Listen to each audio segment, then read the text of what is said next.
Chaprala wildlife sanctuary అని అక్కడ ఉన్నది. దీని క్యాచ్మెంట్లోనే ఉంటుంది.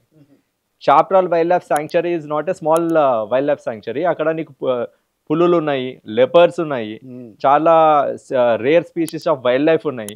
It's a tropical forest. ఒక ప్రాజెక్టు కోసము అంత పెద్ద వైల్డ్ లైఫ్ శాంక్చురీని స్టేక్లో పెట్టి నేషనల్ గ్రీన్ ట్రిబ్యునల్ పర్మిషన్ ఇవ్వదు.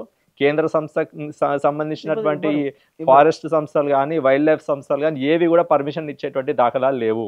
మీరు అక్కడ ప్రాజెక్ట్ నిర్మించాలి అనుకుంటే సాధ్యమయ్యేటువంటి పని కాదు అన్న దానికి ఇది ఒక స్పష్టమైన ఒక రీజన్. ఇది తమ్మిడిహట్టి దగ్గర ఎగ్జాక్ట్లీ ఈ రెండు రీజన్సే కాకుండా స్పష్టంగా ఉమాభారతి గారు అప్పుడు కేంద్ర జలవనరుల శాఖ మంత్రిగా ఉండి స్పష్టంగా ఉమాభారతి గారు వాళ్ళు ఒక లెటర్ రాశారు. మీరు 165 టీఎంసీల నీళ్ళు ఎక్స్పెక్ట్ చేస్తూ ఉన్నారు ఈ ప్రాజెక్ట్ నిర్మించడం ద్వారా.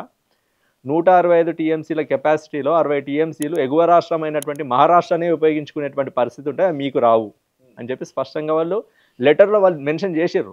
కాబట్టి తమ్మిడిహట్టి దగ్గర మీరు ఎక్స్పెక్ట్ చేస్తున్నటువంటి నీళ్ళ కెపాసిటీ అనేది పాసిబుల్ కాదు. You have to check with the alternatives అని చెప్పి ఉమాభారతి గారు స్పష్టంగా లెటర్ రాసినటువంటి పరిస్థితి ఉంది.